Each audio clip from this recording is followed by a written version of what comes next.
ఒకానొక గ్రామంలో రంగన్న అనే పిల్లాడు ఉండేవాడు. అతను ప్రతిరోజు వాళ్ళ మేకల మందను తీసుకువెళ్ళి అడవి అంచున మేపుతూ ఉండేవాడు.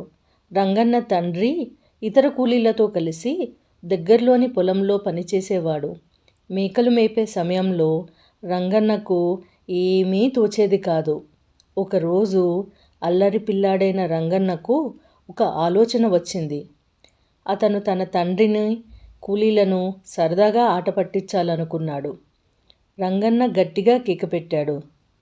నాన్నా పులి! నాన్నా పులి వచ్చింది! కాపాడండి! ఆ కేక విని రంగన్న తండ్రి, కూలీలు భయంతో కర్రలు పట్టుకొని పరుగు పరుగున రంగన్న వద్దకు వచ్చారు.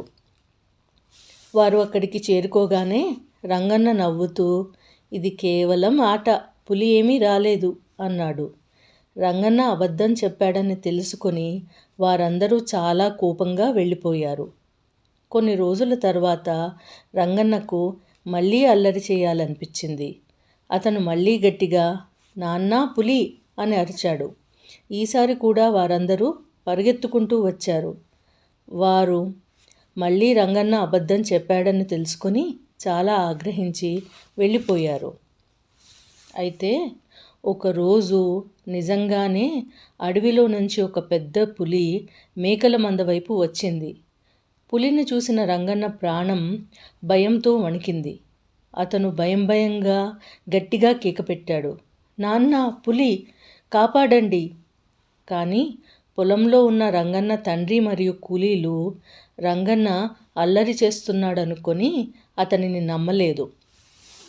ఎవరూ అతని మాటను పట్టించుకోలేదు. ఎవరూ సహాయానికి రాకపోవడంతో పులి కొన్ని మేకలను చంపి తీసుకుపోయింది. రంగన్న చాలా భయపడి ఒక పొదలో దాక్కున్నాడు.